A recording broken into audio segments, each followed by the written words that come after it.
C.A.R.E.S training, community awareness and resource engagement and suicide prevention training. Training created by the Center for Behavioral Health Promotion and Applied Research.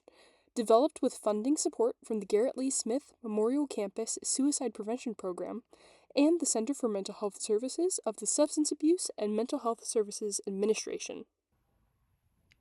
Suicide is a leading cause of death in college-age students.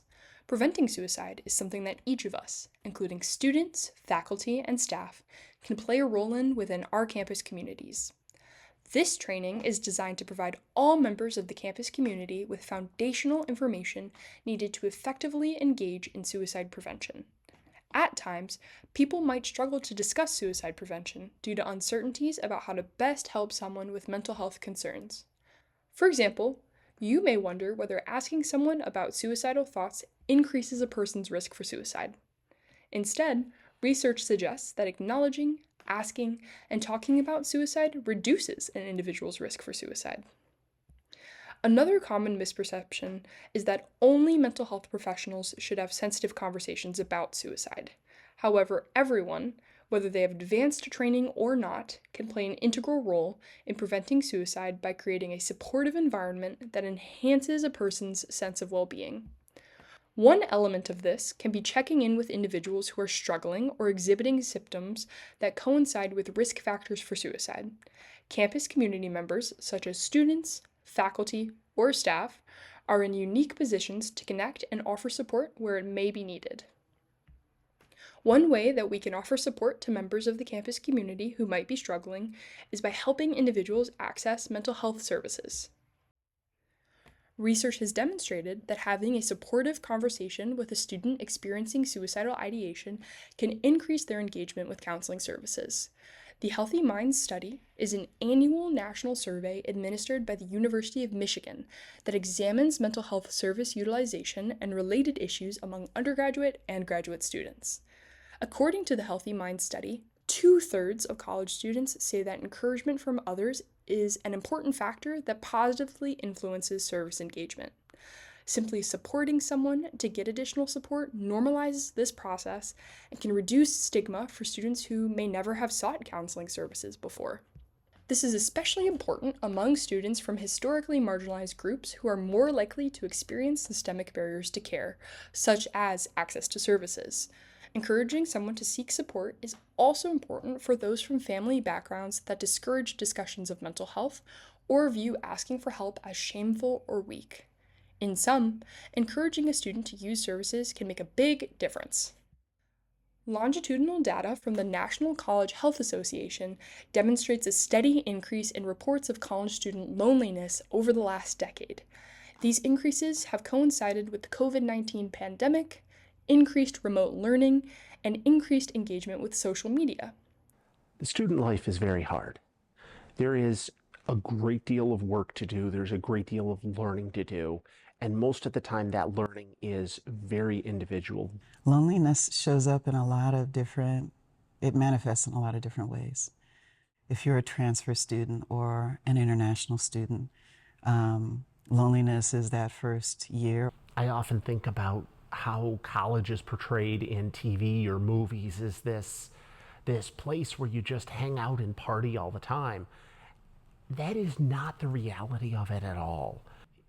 It can be very, very lonely. In 2022, 54% of college students said they felt lonely within the past year. We must pay attention to experiences of loneliness because people who report loneliness are more likely to have a difficult time coping with challenging emotions like anxiety, stress, and sadness, which can put them at a higher risk for suicide. I think we professors take for granted that if they got to our campus, that they're okay and that they're just going through the regular ups and downs. As a grad student, I feel like a lot of my peers and myself included, we have a lot on our plate. Just acknowledging, like, you don't have to pretend like everything's all good when it's not. According to recent nationwide data from the 2022 to 2023 academic year, approximately 37% of undergraduate students reported experiencing anxiety in the last 12 months, with 18% of them reporting severe levels of anxiety. Additionally, 41% of undergraduate students reported experiencing depression in the last 12 months, with 21% reporting major depression.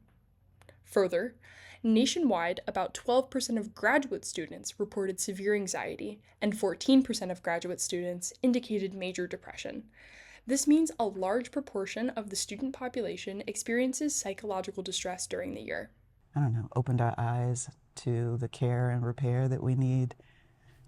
I call ourselves professors are the first line responders for emerging adults in college and university. The bystander effect is real, and being the professor and being in charge makes it even realer. We're not supposed to, we might get in trouble. I don't want to impose on anybody's, but I see them more than their parents see them, more than their best friends, in some cases, see them, as far as on a consistent, regular basis, to see a flat line, a baseline of how they might behave. Even being nasty all the time is a baseline. If they start doing something different, something's off. Regarding suicidal thoughts, 15% of undergraduate and 9% of graduate students considered suicide in the last 12 months. On a campus with 10,000 undergraduate students and 1,000 graduate students, this would mean approximately 1,500 undergraduate students and 90 graduate students considered suicide within the last year. In 2022, the lowest reports of having considered suicide were among Asian students, 13%, followed by Arab students, 14%, white students, 15%, Hispanic students, also 15%, Black students, 17%, Pacific Islander students, 19%, and Native American students, who were the most likely to have reported considering suicide within the last year, at 21%. In 2022, about 3% of undergraduate and 1% of graduate students reported that they attempted suicide in the last 12 months.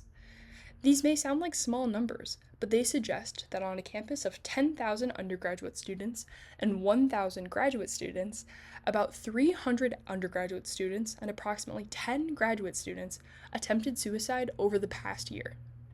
Similar to suicidal thoughts and self-harm, there are differences in rates of attempted suicide across race and ethnicity, with white students being the least likely to report having attempted suicide and Pacific Islander students being the most likely. There are also differences based on gender, with cis women, those that were born female, being the least likely to report having attempted suicide, followed by cis men, those that were born male. The highest rates are among those who are trans or gender diverse. Higher rates of suicide are also reported by people with disabilities and people who identify as lesbian, gay, bisexual, transgender, queer, intersex, and asexual. There are a lot of factors that impact a person's risk for suicide, and we will examine these factors in a later module. The illogical decisions you make have these consequences that get away from you. And I want the students to know that not only have I been there, but it doesn't stop. It doesn't stop because we're professors. There are people who are depressed and who are lonely who are professors. And that it's good for them to also come into the classroom and say, "Hello, Professor Gaunt, how are you today?" And it just humanizes that our relationship is not just about the books. The main points to remember from this module are: suicidal thoughts and behaviors are present on college campuses. There are differences in prevalence rates of suicide based on race and ethnicity, gender, sexuality, and ability. You have an important role in suicide prevention at your school, and engaging with a person you are concerned about and linking them to resources is critically important. In the next module, we will discuss risk factors and warning signs of suicide and provide some useful tips on how to respond to someone who may be in distress. This concludes Module 1.